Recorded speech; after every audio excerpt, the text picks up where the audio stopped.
But he said, you know what, the hood ornament on your car, that's to show you where you're going. That rear view mirror, it's just to show you how good you look on your way there.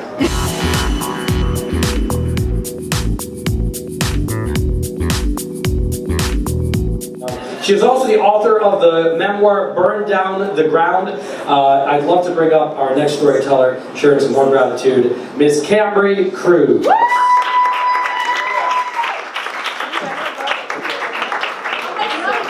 Yep, right. How did it feel? Oh, right. And that's what she said. Hey everybody, thank you guys very much for having me here. I grew up in a deaf family. My dad is deaf, 3 of his sisters, my mom, her sister, her parents, her aunts, her uncles, everybody in my mom's family is deaf. This brings up a lot of questions, so I'll go ahead and answer the top 3 FAQs so we can just stop thinking about them. 1, yes, I know sign language. 1. 2, I know how to talk because I'm not deaf. And no, I do not know Braille.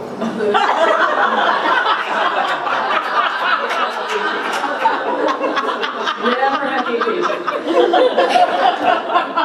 When I was 13 years old, my family's trailer was repossessed and we had to move into a 1-room tin shack again.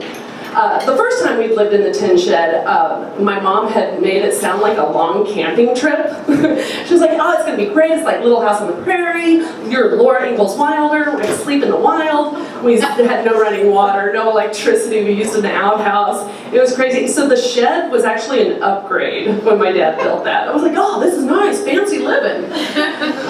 This time, though, I was 13. And because my parents are deaf, I was the one fielding the calls from the bill collectors. So I knew this was not a camping trip.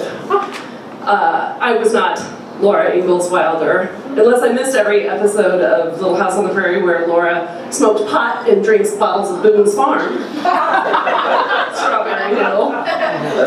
No, I'm a 14-year-old girl sleeping on a 13-year-old girl, sleeping on a dirt floor in the blazing Texas heat under a hot tin roof. It sucked. It sucked. My mom, she went up to Fort Worth to try to find work, and she left my dad in charge, which, if you know my dad, not the best life decision mom could have made.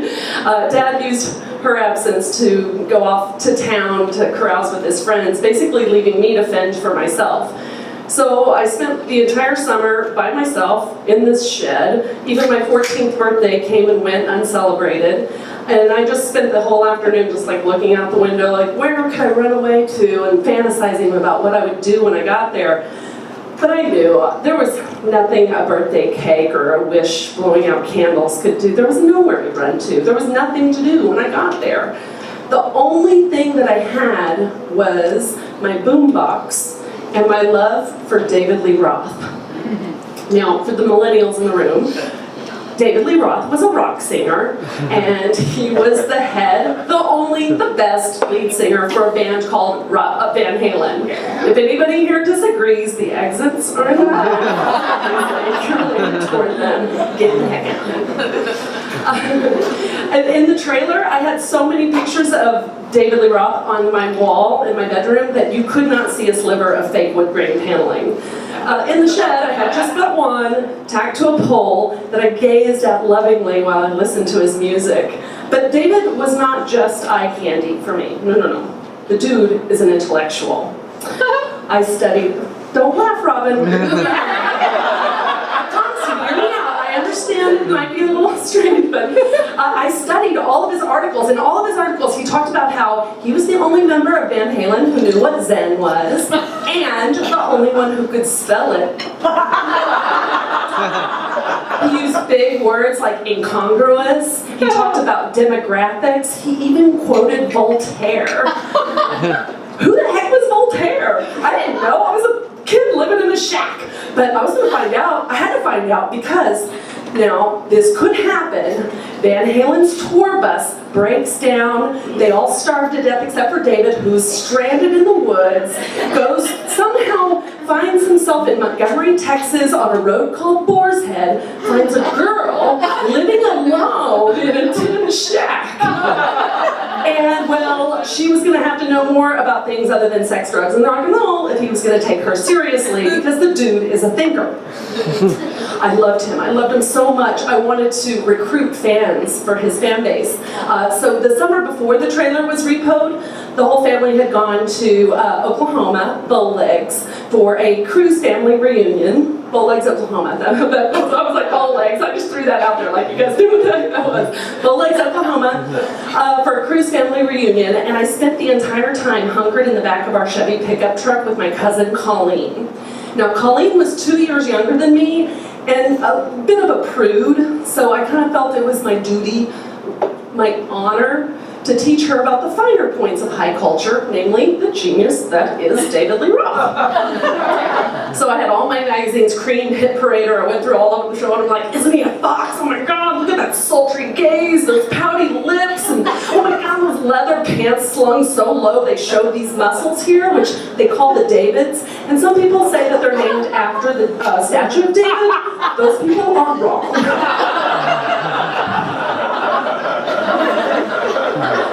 Now, judging by the look on Colleen's face, this was the single best moment of her life. I mean, come on.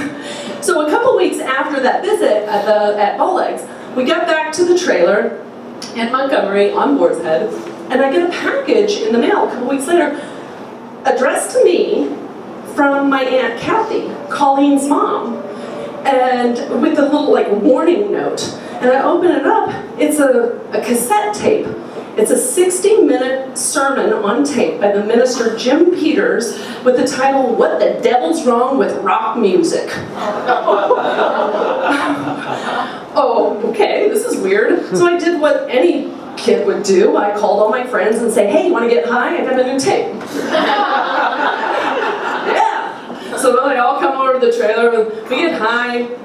We listen to this cassette tape, and basically it's just this 60-minute diatribe of him, of the minister, warning us about the dangers that were posed to our immortal souls. I mean, he cast a wide net too. It was like everybody from, Ozzy Osbourne to the Rolling Stones, everybody in between. Even Mom's favorite, the Eagles, they were not exempt. Nuh-uh. The Hotel California, Satan's house. But he was convincing. This minister was so convincing that Aunt Kathy, who was also deaf, born deaf, never heard a note of music in her life, thought that all you had to do to listen to these evil messages was spin an album in reverse. And there were apparently other ways that Satan spread his message. And to illustrate the point, the minister queued up a song. And the song, I recognized it right away. It started out like this. Boom, boom, boom, boom. Da, da, da, da, da, da. And then all of a sudden it's like, record scratch. And we're like, whoa, dude, what's good, man? We were listening to that jam, man. The minister's like, I bet you couldn't help but tap your feet to the beat of that drum, could you? And we were like, no, we were totally tapping our feet. Like, whoa. He goes, well, yeah, you want to know the name of that song? The name of that song is Running with the Devil. We were laughing so hard that we couldn't finish our joint. We're just like,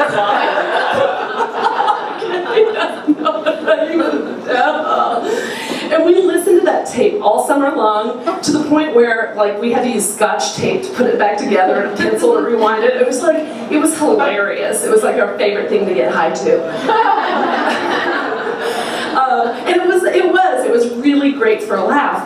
But the whole time, in the back of my head, I felt really betrayed by Colleen. How could she have so misunderstood the Gospel of David? He didn't sell Satan. He sold smiles, man. He said so with Kathy Lee on the Today Show. But the minister's over-the-top rant. Like, he was crazy. The minister was just insane. So, and that kind of over-the-topness just kind of solidified that my faith in what David was preaching to me. On Charlie Rose's Night Watch, David Lee Roth had said a quote that stuck with me, and it was sticking with me now that I was 14 in this summer, this horrible summer in Texas. He said, "An ounce of image is worth a pound of performance." Wow, an ounce of image goes a long way. Image is everything. You know what that means? I'm screwed. I don't have money for food, let alone new clothes, and all the clothes that I do have, I've outgrown, and they sucked in the first place. They were from a discount department store called Wieners. On layaway. Like, we couldn't even afford Wieners. Yeah, so, and I'm about to go into my freshman year of high school, like the biggest transition for a teenage girl, and I have no image. But David also had said that with a scant budget and a lot of creativity, we can sell a toothbrush to a camel. Okay, sure. I don't have any money, so I have scant budget. I have a lot of creativity. Let me work on this toothbrush, right? Okay, so that toothbrush is me. I'm the toothbrush. So I raided my mom's closet, and I got like all her blousy Fleetwood Mac skirts and stuff, and I paired them up with some combat boots that I got donated because I was a volunteer with Civil Air Patrol. And they were men's boots, and they were like 3 sizes too big, but I stuffed, toilet paper in the tips of them. And the best part about them is that they came mid-calf, so they covered up the fact that my jeans were too short, even after I'd let out the hems. And I shaved one side of my head, and I curled the other. I put mismatched earrings in my ear like it was intentional, and not because I didn't have a matching pair. Like kohl-rimmed eyeliner, tore off the sleeves of my 2 short sleeve shirts. And so when I went to school, I didn't look poor, I looked punk. And Mom came back from Fort Worth. She had found work. We were all relocating to the big city. And up in the big city of Fort Worth, my makeover was even more successful because those kids, they didn't know I had just been living on a dirt floor in a tin shed. All they knew was I had a really cool toothbrush they'd never seen before. Let me show them. Yeah, so they're like, they bought all my toothbrushes. I was sold out. My makeover was a success. Now, David Lee Roth had helped me recreate my image, but over the years, he's reinvented himself as well. He has, after he left Van Halen, he became a DJ here in New York. He also went to medical school and became an EMT, picking up people in the Bronx and Queens. And now he's in Japan. He learned Japanese and is studying to be a samurai swordsman, as one does. At 60 years old. He's awesome. But he said, you know what, the hood ornament on your car, that's to show you where you're going. That rear view mirror, it's just to show you how good you look on your way there. I'm not going to look in that rear view mirror anymore. I'm just going to keep my eye focused on this hood ornament and go forward. And the last quote that I'll leave you with from David is, success is something that you give yourself. Fame, that's what other people give you. If I wanted to amount to anything more than a girl from a tin shed, I had to give myself success. So I did. Thank you.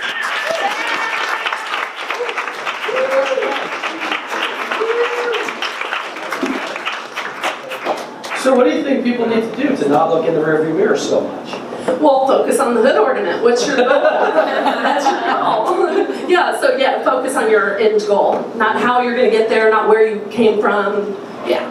So why do you think so many people are looking in the rearview mirror? Oh, it's easy to dwell on all the negative stuff. It's easy to think that, it would have been very easy for me to be like, well, I'm worthless. I don't fit in. It's easier and it's less work. So, but is there anything, especially being that you grew up in the tin roof house, right? Mm-hmm. Is there any different kind of appreciation you have for the qualities of life that you have now versus when you were a child? Is that? Well, I live in a 4th floor walk-up with a mouse problem, if you guys are jealous.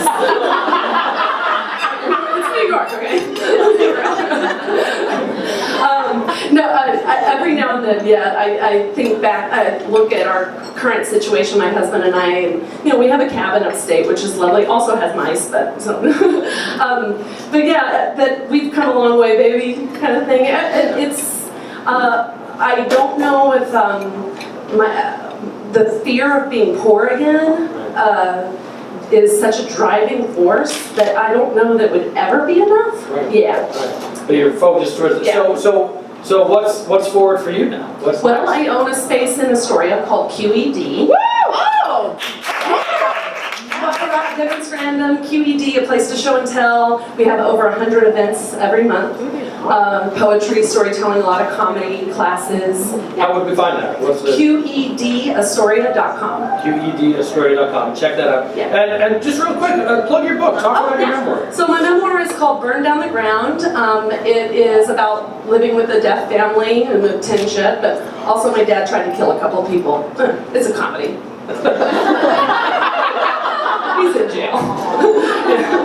He'll get out soon. Soon. Yeah. And you tell a lot of stories about that Yes, yeah. visiting your father. Yeah, it's like I smuggled in gum into prison for him once because I thought, oh, he wanted some gum. Turns out, no, he wanted it for illegal reasons, and I'm a mule. Aww. Gum mule. Ladies and gentlemen, Kambri Cruz, there's my handles.